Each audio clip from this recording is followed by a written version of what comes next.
Muhammad Iqbal Firdaus, Hadir, Pak. Anggita Linggaka, Hadir, Pak. hadir. Alifah Nurul, Hadir, Pak. saya random aja nih ya, nggak semuanya. Muhammad Salahuddin Hakim,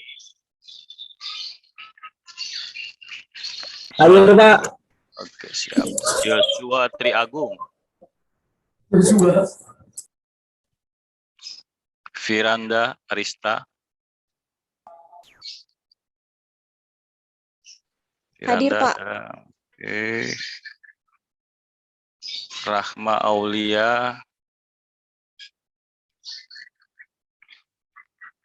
Hadir, Pak.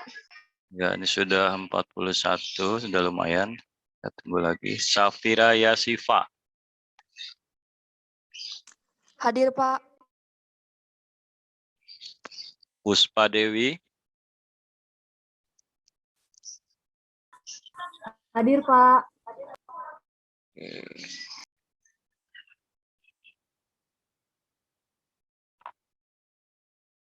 Wahyu masih ada acara hari setelah ini Wahyu ya? Saya dengar ada acara lagi ya. Iya Pak, acara itu himpunan. Semuanya atau enggak sebagian? Ini yang wajib beberapa aja. Oke.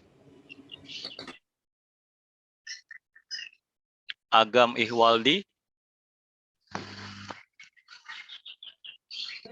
Hadir, Pak. Rifki Ahmad, Selvina M, Hadir, Pak. Selvina ada, Hadir, Pak. Jesse Pratiwi, Hadir, Pak. oke, suaranya putus-putus ya Jesse. Randi Firdaus, Hadir, Pak. Syifa Az-Zahra, Hadir, Pak. Indah Tri, Hadir, Pak. siapa yang belum pernah saya sebut ya? Semua sudah. Muhammad Iqbal Firdaus, Iya, Pak. hadir ya? Hadir. Oke, sudah 46 orang.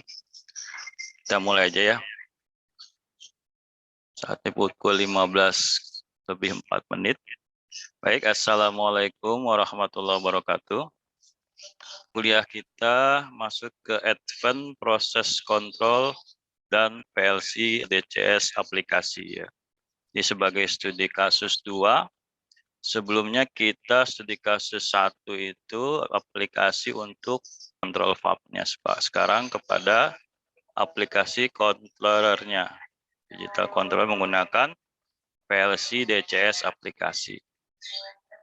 Jadi pengontrolan itu dari tujuan awal itu kita secara spesifik dengan 4 karakter ya. Optimasi pengontrolan itu sampai kepada advance, yang lebih advance lagi proses kontrolnya. Bagaimana kita mengaplikasikan digital controller. Setelah kemarin studi kasus 1 mengaplikasikan control valve ya. Di studi kasus 1, sekarang ke controllernya. PLC atau DCS aplikasi. Sebagai pendahuluan di sini dan saya akan memberikan sekilas kisi-kisi daripada ujian akhir semester nanti, dimulai dari setelah UTS. Setelah UTS itu dimulai yang kuliah 5 ini yang berwarna biru ya. Kuliah 5, kuliah 6. Kalau di UTS kita sudah kuliah ketiga dan 4 itu sudah membahas di pengukuran aliran fluida, itu lebih kepada sensor-sensornya. Sensor-sensor yang ada di proses pengukuran aliran fluida. Nah, ini saya kira kemungkinan keluarnya sudah di waktu UTS saja. Jadi di kuliah 5 ini menjadi titik berat mungkin dari saya lebih ke ini kan di pengukuran level ya. Pengukuran level itu, sistem pengukuran level, pengukuran tekanan itu ada bermacam-macam ya. Salah satu dari beberapa prinsip kerja yang ada di pengukuran level dan tekanan. Nah, ini coba kalian buka-buka lagi. Yang kemungkinan keluar di UAS. Bisa dicatat ya. Salah satu sistem pengukuran prinsip kerjanya untuk pengukuran level dan tekanan. Kemudian bagaimana sistem perpipaannya? Sistem perpipaan ketika sensor, kita udah belajar sensor di proses pengukuran aliran fluida, posisi sensor itu akan mempengaruhi analisa dari persamaan matematis Dipo dan pH high. Kemudian dia kan posisi sensor, kemudian tangki. Tangkinya itu ada berapa jenis material. Di field control sistem studi kasus 2 ini, selain tadi pengukuran level, pengukuran tekanan, salah satu aja dari yang banyak prinsip kerjanya. Kemudian sistem perpipaan posisi sensor, persamaan matematisnya ingat, pada saat tipe tekanan low dan high, itu kemudian itu kan posisi sensor ya. Kemudian di tangkinya ada berapa material gitu. Ada liquid 1, liquid 2, kemudian ada fluida gas. Nah, akan mempengaruhi persamaan matematis yang ada. Mungkin itu salah satu nanti akan saya jadi satu pertanyaan di UAS di kuliah 5 ini ya. Kemudian di kuliah 6. Kuliah 6 studi kasus tentang pengukuran suhu. Nah, ini juga mungkin saya salah satu aja bagaimana prinsip kerja pengukuran suhu yang secara kontak, secara non kontak. Contohnya apa? Jelaskan prinsip kerjanya. Nah, bagaimana dengan enclosure? Gitu. Perbedaannya dengan enclosure. Ingat kalau saya prinsipnya adalah kata-kata kunci kalian tuliskan dengan baik, apa yang menjadi hal yang penting dari yang dibahas itu menjadi satu poin baik. Jadi, jangan sampai kosong gitu. Ya, kayak kemarin tuh dari beberapa soal yang diberikan ya memang nggak banyak, ada 2-3 soal nggak dikerjakan, sayang ya. Diusahakan isi minimal kata kunci, apalagi bisa sampai menjelaskan secara detail. Kemudian kita masuk ke kuliah 7A, PID Controller. Pada saat di minimum pengontrolan di feedback control, perlu dilakukan optimasi. Nah, optimasi itu dengan aksi pengontrolan proporsional, kemudian integral, derivatif. Kenapa harus proporsional dengan integral? Kemudian kenapa harus dengan derivatif? Nah, itu dijelaskan. Apakah masih ada offsetnya, apakah perlu ada integral, waktu supaya cepat stabil, perlu ada derivatif. Nah, ini kata-kata kunci untuk mengoptimasi minimum pengontrolan di feedback control ini, sehingga menghasilkan respon yang optimum. Nah, ini sebagai kisi-kisi ya, kemungkinan ada di kuliah 7A. Selain dengan cara tadi try and error, ada apa lagi? Dengan menggunakan rumus Ziegler-Nichols. Kemudian masuk ke kuliah 7B. Advanced Process Control. Di kuliah 7B ini Advanced Process Control. Prinsip-prinsipnya aja bagaimana prinsip daripada Advanced Process Control untuk rasio kontrol. Dilakukan pengetatan pengontrolan untuk tujuan tertentu. Tujuannya dengan misalkan untuk perbandingan satu produk di mixing dengan menggunakan rasio kontrol, dia berarti menggunakan prinsip duplex feedback control. Kemudian cascade juga, gimana prinsip cascade? Jadi bagaimana menonjolkan feedback control itu sehingga menghasilkan pengukuran yang lebih cepat stabil. Feed forward, bagaimana di bebannya? Kita lakukan pengetatan lagi, ternyata dengan feedback control aja masih belum, prosesnya masih cepat berubah, perlu dilakukan dengan feed forward. Nah, itu dijelaskan bagaimana secara prinsip sehingga meningkat. Jadi advance proses dari pengontrolan minimum dengan feedback control, jadi advance proses control dilakukan dengan melakukan rekayasa di feed-nya, di umpan, di beban di proses tersebut yang menjadi masukan tadi sebagai input tadi yang cepat berubah tadi. Kemudian di kuliah 7C ya, lanjutannya selain yang termasuk advanced process control itu kan feed, mulai dari feed forward, cascade, ada lagi split, bagian prinsip split, override, dan rasio kontrol lanjut. Kalau rasio kontrol lanjutan dari yang feedback kontrol ini jadi duplex, dia menggunakan misalkan dengan analyzer controller, kemudian override, jadi proses pengukuran dalam keadaan normal dia masih feedback kontrol biasa, kemudian dengan override dia dialihkan untuk melakukan misalnya pengontrolan pompanya, di pompanya, aturan pompa beroperasi. Bila keadaan normal, dia tetap feedback control. Kemudian split dengan selektor, kita mensplitkan misalkan perubahan suhu, nanti jelaskannya ada perubahan suhu, apakah perlu aliran dingin, apakah perlu aliran, kita split. Ini aja kalau kalian bisa secara prinsip bisa kata-kata kunci tadi kalian bisa menarasikannya, ada poin dari saya. Sekali lagi jangan sampai ujian kosong, tidak dijawab. Manajemen waktu perlu, persiapan kalian di dalam mengerjakan soal ujian akhir semester. Kemudian kita masuk ke kuliah 8A. Ini lebih kepada aplikasi kontrol VAP di elemen akhir ya, pada proses yang lebih advance di proses kontrol. Angka kuliah 8 ini kita masuk mulai ke digital controller untuk aplikasi PLC dan DCS. Ya, ini kita masuk ke sini. Ini seperti biasa tingkat pendalaman materi, kita langsung masuk ke yang setelah UTS saja. Setelah UTS itu controller PID. Bagaimana mengoptimasi dari minimum pengontrolan dari feedback control ini? Ya karena dia merupakan mekanisme umpan balik di dalam sistem kontrol industri. Itu harus dilakukan optimasi dengan aksi pengontrolan proporsional, integral, derivatif. Nah, bagaimana nanti apabila diaplikasikan dengan kontrol VAP? Ya, kita harus mengenal kontrol VAP. Sistem kontrol VAP itu ada yang aktuatornya elektrik, pneumatik, hidrolik. Nah, ini mungkin saya lebih ke, udah tadi disampaikan ya, yang titik beratnya adalah kontrol PID ini. Kenapa perlu proporsional integral derivatif? Nah, itu keluar.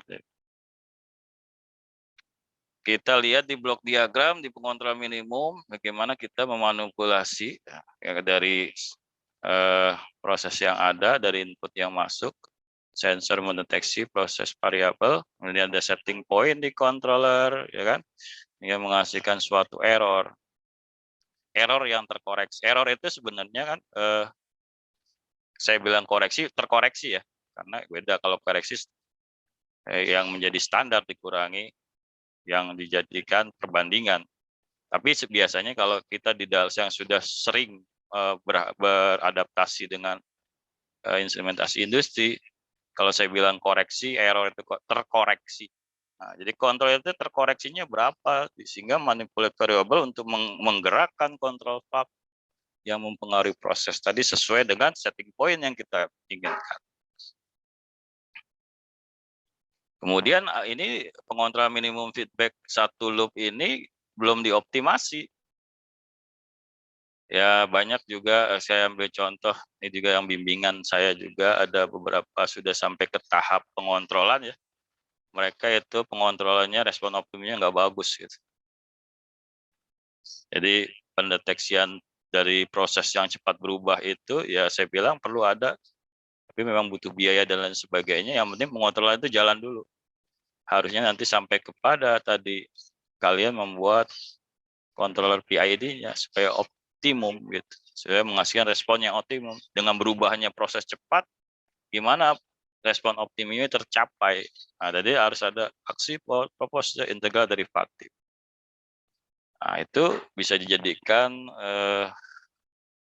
satu bahasan tersendiri di dalam proyek akhir nanti. Nah, tapi mereka sudah berhasil melakukan pengukuran, sudah bisa dianalisa. Bagaimana biasanya yang diukur linearitasnya, gitu, sudah bisa dianalisa. Apalagi dia sampai ke tahap pengontrolannya bisa dioptimasi sampai ke tahap monitoringnya. Kita yang pernah belajar ya level-level dari pemodelan sistem instrumentasi itu dari pengukuran, pengontrolannya harus optimum dengan PID sampai ke monitoringnya. Nah, jadi teman-teman kalian nih, kakak-kakak kelas kalian yang sedang proyek akhir diusahakan sampai kepada tahap level monitoring, pengukuran, pengontrolan sampai ke monitoring. Pengontrolannya harus dengan loop yang satu ini harus dioptimasi dengan aksi pengontrol integral derivatif. Ini juga terutama yang keluar itu lebih standar dari rumus untuk proposal integral derivatif.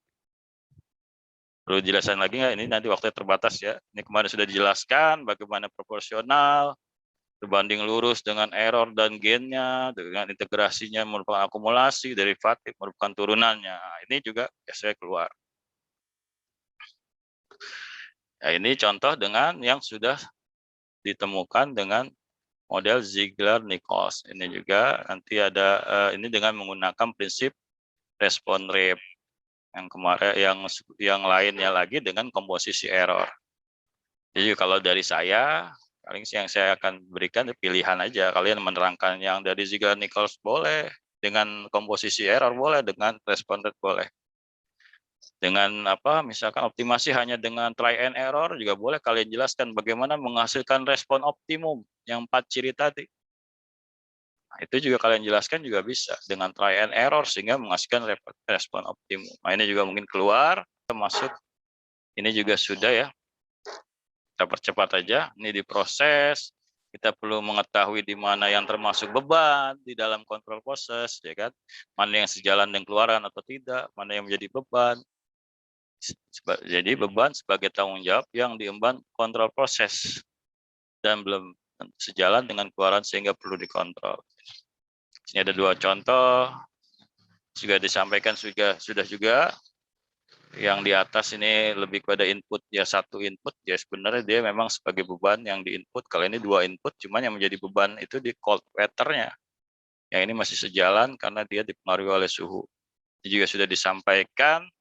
Nah, kemudian advance proses control juga sudah disampaikan yang perluasan dari feedback, rasio kontrol, duplex ya untuk rasio kontrol ada 2 loop di sini. Ya kan? Loop 1, loop 2, kemudian ada cascade yang perlu ada controller kedua yang menjadi keluaran controller 1 menjadi inputan controller kedua. Kemudian ada feed forward di beban input masukannya, ada persamaan scaling bisa dengan control valve. Kemudian rasio kontrol yang menggunakan analyzer juga sudah dibahas. Kemudian ada split, bagaimana temperatur yang berubah ini alirannya bisa di-split ke apakah perlu aliran dingin, apakah perlu aliran panas, sehingga bisa mempengaruhi nilai suhu temperatur yang cepat berubah di sini. Kemudian ada override, ini juga sudah dengan kondisi normal dia feedback control, dengan override dia nanti mengatur bagaimana operasi pompa yang mempengaruhi level dari tangki di sini sehingga sesuai dengan pengontrol yang diinginkan. Ini juga sudah di advance proses control sudah dibahas. Kemudian control application. Nah, ini juga kita menggunakan beberapa tipe aktuator, ada pneumatik, hidrolik, elektrik, manual ya. Nanti kita fokus di aplikasi digital controllernya. Kita lihat mungkin ya di sini ada furnace temperatur kontrol. Ini contoh proses dengan 2 kontrol valve.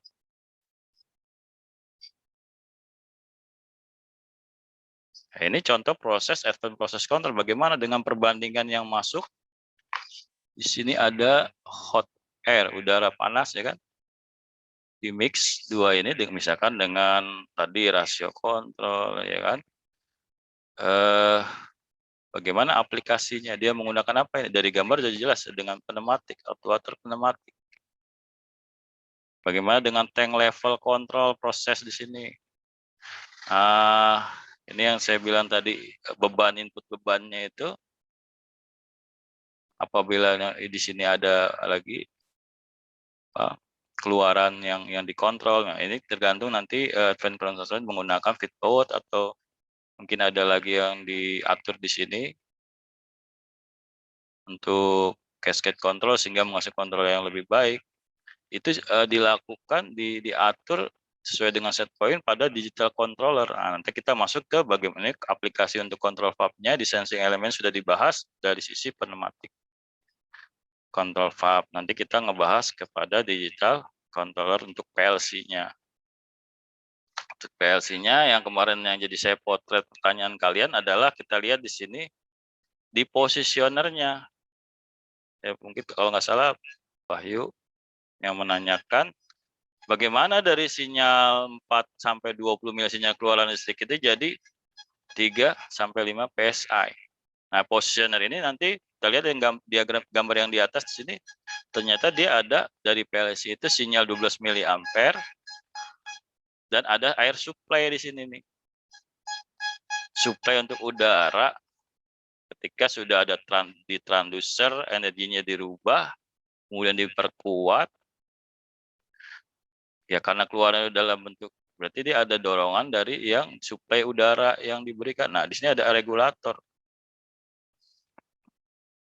Sehingga tadi 40 PS di sini kita lihat ada 40 PSI, 20 PSI apakah sudah bisa menggerakkan pneumatik sebagai aktuator di sini. Kalau keluar bisa diatur, ya kalau kurang bisa diatur di regulatornya.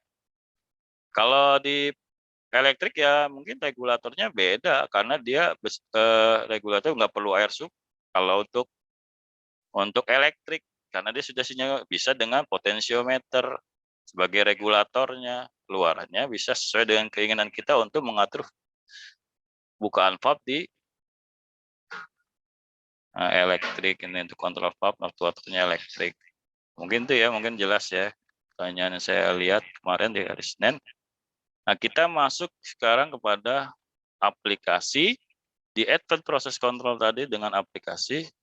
Di sini kita lihat di industrial control system itu sebenarnya itu luas. Luas, banyak yang kita pengontrolan itu bisa beberapa PLC jadi komputer terpusat gitu kan. Kita ngebahas PLC aja sebenarnya kita harus integrated nanti. Kalau PLC aja dia terbatas pada I/O yang ada dengan jumlah I/O yang nggak banyak seperti berarti perlu ada diintegrasikan dengan digital control lain yang mempunyai kelebihan yang bisa mengisi melengkapi dari suatu proses industrial control system yaitu dengan DCS yang punya I/O yang lebih banyak lagi. Karena gini, di industri itu sangat luas mulai dari field berapa field sampai ke berapa plan yang dalam satu plan berapa instrumen ya itu perlu saling melengkapi di dalam industrial control system karena yang nggak dimiliki oleh PLC itu dengan jumlah I/O tertentu dimiliki di instrumen digital control lain, misalnya di DCS dengan I/O yang lebih banyak. Tapi perlu juga dikontrol yang bisa dibaca oleh semua. Di proses di control room ini nanti ada station untuk operator, ada station untuk engineer, hanya engineer aja yang bisa melihat. Nah itu perlu nanti ada yang bisa dibaca oleh semuanya melalui komputer terpusat di sini. Mana yang untuk engineer, mana yang untuk operator. Nah, komputer di sini juga sebagai controller, sebagai digital controller terpusat. Jadi ikut melengkapi juga. Sehingga satu proses di industrial control system ini bisa menjadi pengontrolan yang dari mulai pengukuran di field ini, ada sensor-sensornya, ada motor pumpnya juga yang untuk menggerakkan proses di field ini sampai ke nanti yang komputer terpusat bisa dimonitoring di sini. Bahkan nanti kalau ada sistem SCADA-nya lagi bisa dipantau dari jarak jauh lagi misalkan. Nah, itulah industrial control system memahami satu aplikasi itu ya karena mereka saling melengkapi. Kita ngebahas PLC aja ya, kita harus bahas secara keseluruhan kan. Nah, di sini ada signal untuk sensor dengan dengan perbedaan komunikasi yang berbeda, biasanya sinyal kondisioner, transmit. Dengan perbedaan-perbedaan ini nanti ada sebenarnya kalau di industrial control system yang akan datang itu dalam bentuk komunikasi dibatasi oleh layar-layar yang lain, tidak bisa saling mengganggu antara sinyal yang sensor dengan sinyal kondisioner, I/O card. Ini sudah juga dibahas mengenai sinyal-sinyal standar industri. Cuman karena ini kompleks, industrial control system, bagaimana memanage mereka di jika kontrolnya saling melengkapi. Tentunya ada komunikasi yang akan datang itu mereka jadi satu kesatuan, tapi punya layer-layer yang tidak mengganggu satu sama lain.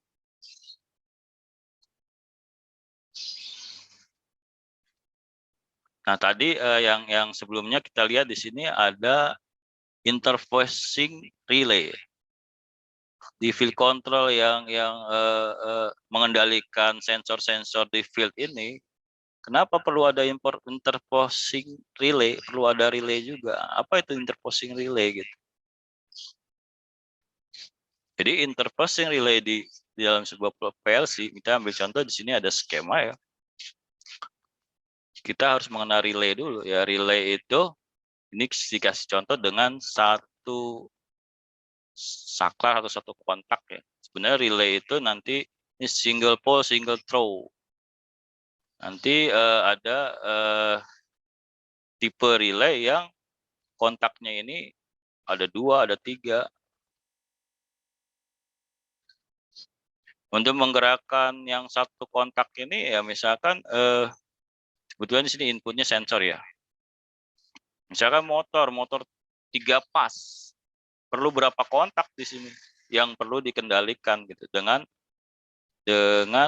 komponen pengendali ini relay.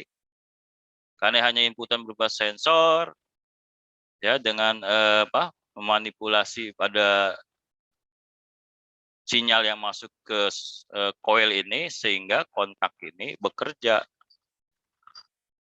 Input ya di sini ya proximity ya sebagai inputnya dan proximity switch. Gimana kalau kita ingin menggerakkan setelah sensor mendeteksi ada beban misalkan, dia mendeteksi sebagai sinyal misalkan ingin menggerakkan motor yang 3 pas misalkan, dia kontaknya ternyata ada 3 RST 3 pas ya, tahu kan motor ya ada dua kabel, ada 3 kabel. Ketika dia sinyal ini kontak sehingga coil ini bekerja, kontaktor ini cuma satu. Kalau misalnya dia cuma SPST kurang, perlu diganti dengan relay yang berjenis 3 kontak di sini. Sehingga motor 3 pas bekerja. Nah, itulah gunanya interfacing. Jadi perlu ada lagi tambahan komponen pengendali yang dinamakan relay. Gimana prinsip kerja relay ya? Tadi ketika ada tegangan yang masuk di coil di sini, maka ini bekerja kontak di sini. Kalau dia NO apa NC gitu. Ketika ada juga jenis relay nanti ketika ada tegangan dia karena normalnya dia close, ketika ada masuk dia malah membuka. Nanti ada lagi yang normalnya dia open, ketika dia malah menutup sehingga motor bekerja. Nah ini yang dimaksud interposing juga kan. Level dari tegangan DC yang masuk, kenapa bisa menjadi supply untuk motor? Dia mengubah level dan daya sebuah isolasi juga, nggak mungkin tercampur nih. Sinyal yang DC dengan yang 220 yang AC di sini. Itu prinsip dari relay. Jadi isolasi dan fungsi logikanya juga harus memenuhi kalau tadi nanti misalkan ada beberapa yang kita itu saklar atau kontak, misalkan untuk motor 3 pas. 1 pas, ya kan? 1 pas mungkin cukup 1 kontak aja. Ini untuk motor, ini untuk menghidupkan DC dengan menghidupkan jenis relay yang DC. Nanti relay juga ada inputan coil yang DC juga ada yang AC sehingga dia semacam ada elektromagnetik yang menyebabkan perubahan kontak di sini sehingga lampu menyala. Tinggal dia dalam kondisi relay yang jenis termasuk normally open atau normally close.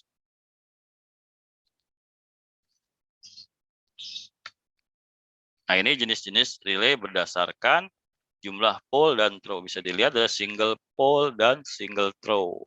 Kemudian double pole, double throw. Berapa saklar yang dia kendalikan. Berapa yang termasuk pole-nya, jumlah pole yang diinginkan ketika ada inputan di coil misalnya. Nah, ini sebenarnya ini kalian mengerti bahwasanya ada beberapa yang bisa kalian bisa lihat di datasheet-nya aja, kebutuhan kita butuh berapa kontak. Kalau RST berarti kita butuh yang 3 kontak. Misalkan ini bisa dilihat dari datasheet-nya aja gitu. RST menjalankan motor 3 pas misalkan. Nah, ini bentuk basic relay yang ada, nanti ada relay AC, ada DC, ada nilai relay yang berdasarkan jumlah pole dan throw yang mau kita pakai. Kemudian kita harus mengenal juga karena kita bicaranya adalah PLC, digital controller, ya, ternyata selain tadi relay yang bentuknya fisik tadi, kalian juga bisa menggunakan yang ada di pemrograman PLC, relay logic. Rangkaian logik saudara dengan saklar 1, saklar 2, ia memenuhi logic AND dan memenuhi logic OR. Nah, ini memenuhi, kita lihat ketika S1-nya tidak ada sinyal, S2 maka dia tidak akan menyala. Ini prinsip logic AND. Kalau OR salah satunya aja, misalnya di S2 1 atau di S1 dia akan outputnya akan nyala. Nah, ternyata kalau kita ingin memahami digital controller untuk PLC, dia ada relay logic yang berupa di pemrogram itu ada yang dinamakan ladder diagram. Yang bisa dinotasi misalnya dari coil, ini kalau di istilah itu ada rem 1, ada rung 1, ada rung 2. Pada saat rung 1 itu saklar ditekani posisinya adalah NO ya. Kalau saklar ada energize, dia menghidupkan coil tadi, coil yang ada di relay fisik tadi. Sehingga R1 itu akan, kalau ini energize, coilnya hidup, maka R1 maka lampu baru nyala. Ini prinsip sederhana aja. Ternyata kita juga harus melihat selain di relay fisik tadi ada relay logic di dalam PLC yang berupa ladder diagram. Sehingga apa keuntungan kita bisa mempermudah. Kalau dulu kan saya sampaikan mengenai free control system itu awalnya pengontrolan itu belum ada PLC, belum ada microcontroller, mereka hanya berupa kontaktor-kontaktor relay-relay tadi untuk mengontrol pengontrolan proses tadi. Ketika ada PLC, dia punya fasilitas untuk relay logic di dalam pemrograman ladder diagram akan lebih mengurangi jumlah kontaktor atau relay yang ada secara fisik. Jadi akan mempermudah kita di dalam pengontrolan juga. Selain ini nanti ada timer juga yang secara logik timer itu nggak harus dalam bentuk fisik. Ternyata di PLC dia punya juga yang logic timer, logic counter tinggal pakai untuk di dalam pemrograman ladder diagram. Nah, di industri itu ciri khasnya adalah kita melihat dari panel yang, karena industri ini kan luas ya, kompleks, beda dengan kita pengontrolan di rumah tangga. Kalau udah industri ini bagaimana manajemen power, manajemen motor yang ada banyak, karena jumlah motor banyak, jumlah powernya banyak, beda-beda jenisnya. Kemudian parameter yang diukur banyak, ya kan? Ada MIMO, nanti ada SISO. Ini contoh gambaran di industri itu ada panel, ini untuk desain panel dari kita lihat di sini dengan satu input dengan sensor proximity yang sudah terinstall. Nah, ini juga manajemen panelnya harus bagus sehingga nanti dalam troubleshooting mudah untuk melihat ini satu kontaktor yang digunakan untuk menggerakkan proximity. Untuk sebagai inputan di PLC ini nggak bisa juga langsung, cuma untuk lebih tadi menjaga safety dan lain sebagainya perlu butuh kontaktor lagi sehingga sebagai masuk inputan di PLC di sini. Ini baru satu contohnya. Nah, gimana yang mau udah MIMO multi input multi output, ya kan? Nah, ini contoh sederhana dengan bagaimana wiring di PLC dengan with I/O yang jumlahnya lebih dari satu. Sudah pasti nanti panelnya akan lebih rumit lagi, lebih banyak lagi yang diinstal dan berapa relay yang digunakan atau kontaktor yang digunakan. Ini jadi contoh sederhana aja.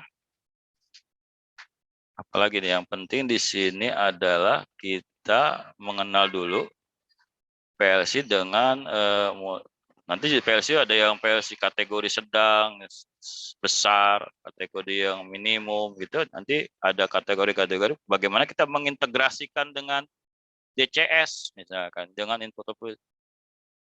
Kalau PLC itu terkenal dengan fungsinya, tujuannya adalah emergency shutdown, ya kan? Karena apa? Kecepatan PLC itu lebih cepat daripada DCS, walaupun DCS itu bisa 7.000 input output, tapi PLC, nah makanya digunakan tadi saling melengkapi. Kita ngebahas PLC aja nggak bisa, kita bahas PLC, DCS, mereka saling melengkapi.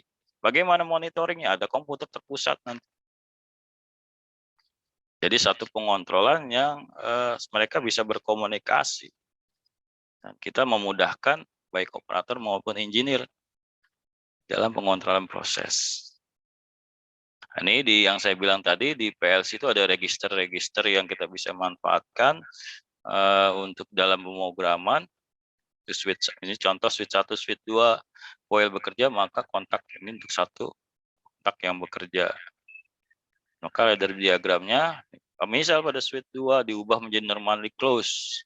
Ya jelas ini ya. Jadi gimana coil ini bekerja? Sarannya apabila switch 1 aja udah ada sinyal 1. Logiknya, kejadian kemungkinan yang terjadi di PLC register, apabila switch 1 pause, switch 2 true, maka outputnya pause. Kita lihat switch 1 pause, artinya dia tidak ada sinyal di sini yang true, maka ini tidak akan, coil tidak akan nyala. Ini jelas saya memenuhi logik. Kita lanjut, 347 masih ada waktu ya. Contoh aplikasi pengontrolan pelumasan oli pada suatu tangki menggunakan 2 sensor. Nah, ini ada contoh proses dengan digital control PLC, di mana oli yang masuk itu diatur.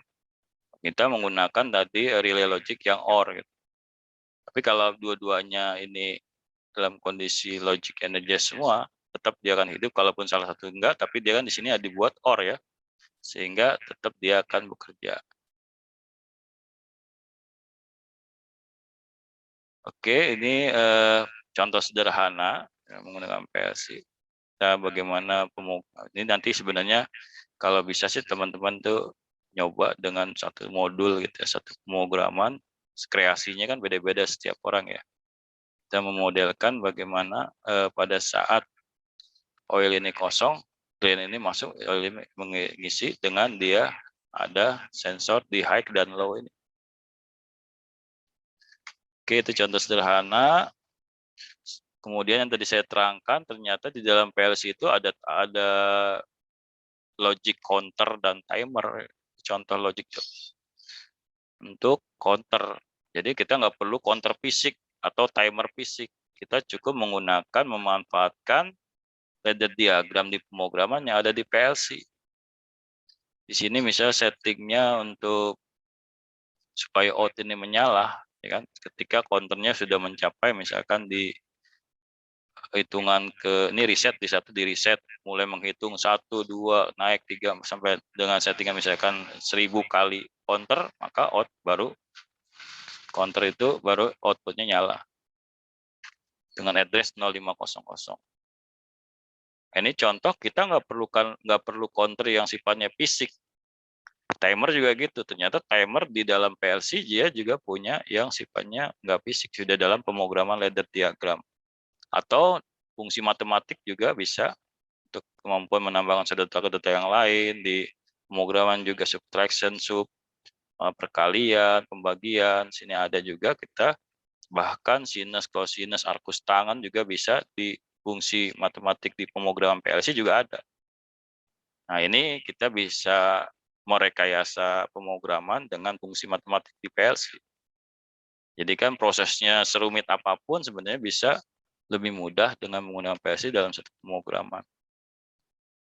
Oke ya, ini sekilas. Kemudian komputer based on. Jadi untuk mengenal DC, tadi saya bilang digital control ini kalau ngebahas hanya PLC aja kurang begitu komprehensif. Memahaminya itu baru sepotong karena mereka ini saling melengkapi. Kalau PLC itu dengan input-output yang sedikit, kalau DCS itu dengan input yang karena dia proses di industri itu berupa plan kumpulan dari beberapa field bit, kita perlu juga mengintegrasikan DCS. Hanya saja DCS kelemahannya tadi dia di waktu prosesnya itu lebih lama daripada PLC, sehingga tujuan DCS dan PLC itu diarahkan kalau PLC untuk emergency shutdown system. Nah, jadi ketika ada kesalahan dan dia lebih cepat untuk menghentikan proses supaya tidak ya tadi sebagai safety mengganggu kerusakan yang lain. Tapi dia sebenarnya PLC DSS pengontrolan juga, cuman lebih diprioritaskan, lebih difokuskan di emergency shutdown sebagai safety, ya kan? Nah, kemudian itu prinsip filosofinya, jadi perlu DCS yang mempunyai nanti input output yang lebih besar, sehingga nanti kan dengan sinyal yang berbeda-beda ini tentunya nih kan bahasa komunikasi yang berbeda nanti ada dikembangkan dalam bentuk Profibus yang semua bisa masuk dalam satu jalur, hanya saja ada layer-layer yang membatasi sehingga mereka tidak tercampur aduk. Ibarat kita mengirim pesan itu sampai ke pesan di komputer terpusat ini sesuai dengan misalkan berapa sensing di field-nya gitu. Untuk di Profibus yang di field-nya untuk sensor ini dengan Profibus bisa komunikasi sampai ke komputer terpusat.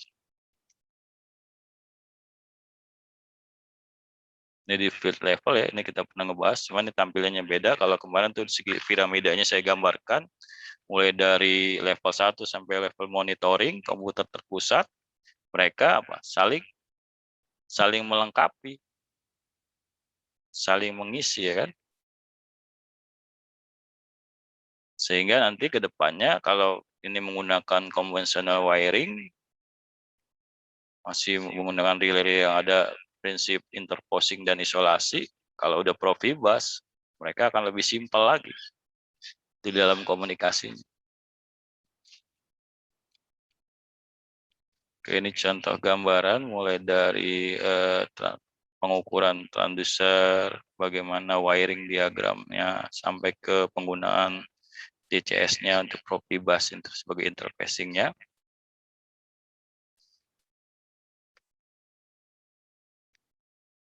Jadi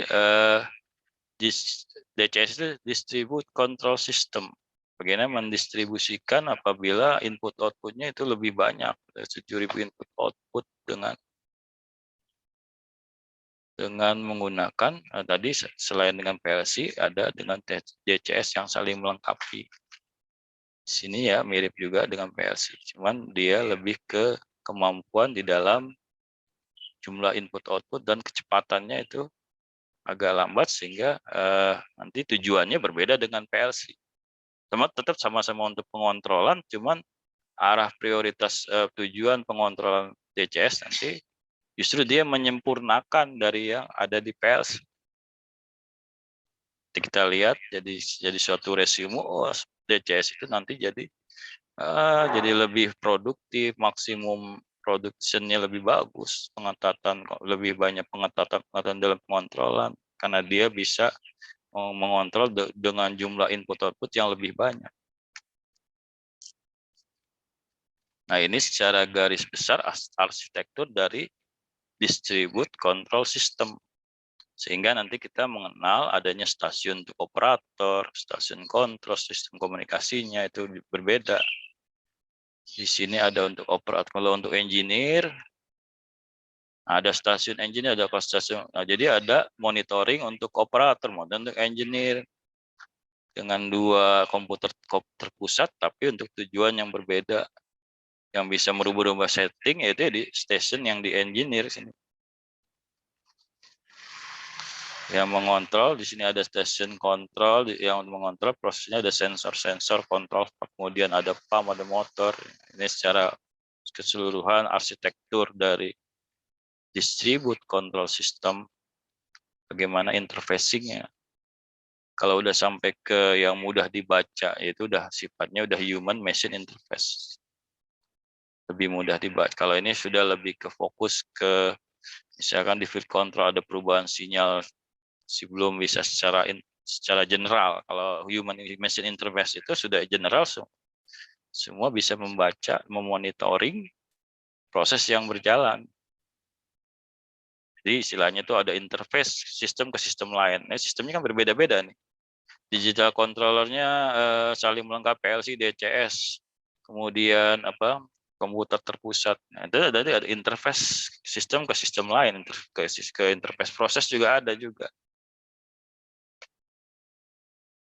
Sistem komunikasi interfacing, jadi perlu ada interface. Sistem komunikasi melakukan pertukaran data pada di antara stasiun operator, stasiun kontrol, dan stasiun-stasiun yang lain. Nah, distributed control terdiri dari 4 buah interface, sehingga kita mengenal ada di interface proses, ada man machine interface, ada engineering interface, ada interface ke sistem kontrol, dan ke ini kesimpulan dari semua tadi yang saya jelaskan. Ada berapa interface misalkan soal UAS misalkan. Ya tadi mereka saling melengkapi, perlu ada proses interface komunikasi yang ada interfacing. Kalau dulu ada komputer perlu ada buffernya supaya mereka bisa berkomunikasi ya. Sekarang udah Profibus yang sehingga kita di dalam ini, nah ini udah resumenya adalah di dalam instrumen pengontrol DCS PLC dengan kelemahan-kelebihannya saling melengkapi dalam menjalankan tujuan tertentu. Jadi di industrial control system pasti ada PLC, ada DCS, ada komputer terpusat. Yang juga pernah dibahas juga secara sinyal ya, dari perubahan sinyal sebenarnya sudah bisa dilihat. Bagaimana risiko didistribusikan, bagaimana dari sisi waktunya, bagaimana strategi kontrol lanjut karena DCS itu sifatnya agak waktunya tidak secepat PLC sehingga sistem kontrol lanjut bisa dioptimasi di DCS. Gitu. Kalau di PLC komplek interlocknya bagus, di DCS kurang, bisa saling melengkapi, gitu kan. Nah, dari komputer terpusat lebih yang paling menonjol di jaringan yang mudah semua bisa memonitoring. Ya, perlu ada komputer terpusat. Itu kayak sekilas saya bisa dibaca. Ini juga nanti bisa kalian narasikan dengan baik, bisa keluar bagaimana prinsip DCS PLC komputer terpusat. Dari sisi waktu, ya kita lihat tuh komputer 1 bulan nih buat pelaporan produksi. Ya mereka saling melengkapi. Ya. Kalau PLC itu 20 milisecond, 1 milisecond, ya. DCS agak 1 jam. Mereka bisa komputer bisa membuat laporan produksi sampai 1 bulan. Nah ini jadi mereka saling melengkapi, ini juga bisa kalian narasikan, kalian tinggal baca dari perbedaan digital controller yang ada. Jelas dari tipe dan jumlah sudah, nanti ada DCS besar, ada DCS kecil, tergantung proses ya. Kemudian proses itu cukup dengan DCS kecil aja, gitu. PLC-nya yang sedang, PLC yang besar, gitu. Karena tadi ini lebih kalau DCS kecil, ada PLC sedang, lebih ke mengoptimasi waktu pengontrolan, gitu kan. Dengan sistem yang menyeluruh ternyata nggak perlu DCS yang besar, cukup DCS kecil. Atau DCS kecil kurang dengan DCS besar, tapi PLC-nya nggak terlalu besar, sedang. Nah, itu kombinasi kita bisa melakukan rekayasa instrumen yang kita butuhkan. Itu mungkin filosofinya dari sisi tipe dan jumlah I/O DCS dengan PLC. Nah, kemudian kita juga perlu mengenal SCADA, nggak cukup dengan DCS doang, gitu kan. Sistem DCS adalah sebuah paket perangkat khusus yang dilengkapi dengan perangkat lunak untuk pengendalian proses yang lebih menyeluruh di industrial control system dengan DCS selain dengan PLC tadi. Mereka saling terintegrasi komunikasi biasanya melalui LAN network.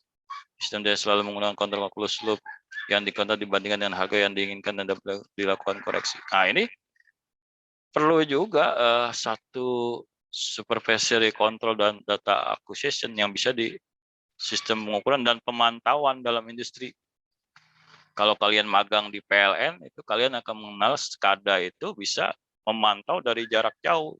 PLN Jawa Bali itu bisa di dalam satu control room yang ada di Bali, dari Jakarta gitu, kemudian yang di Surabaya itu saya pernah, dia bisa mengontrol yang dari jarak jauh dengan tadi rekayasa frekuensi sinyal,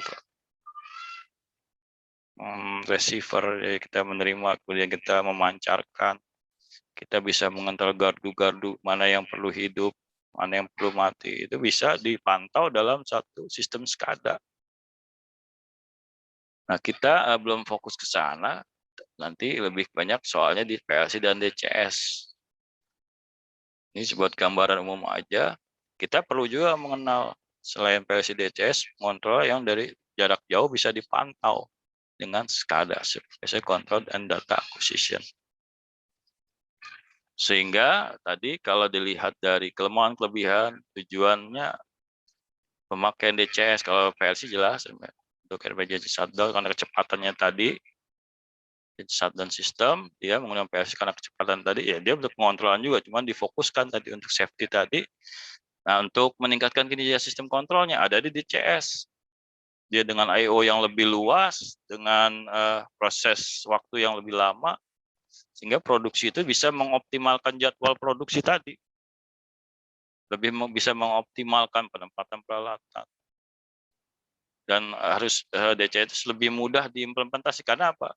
Dia harus bisa komunikasi dengan yang komputer terpusat tadi. DCS lebih sesuai dengan lebih mudah, karena ada dari bahasa pemrograman tadi. Kalau PLC itu kan fungsional, pembahasan program fungsional dengan ladder diagram. DCS bisa berkomunikasi untuk komputer terpusat lagi. Nah, ini memang dia butuh perangkat kerasnya tertentu juga, DCS, modul serupa, ada beberapa DCS juga misalkan.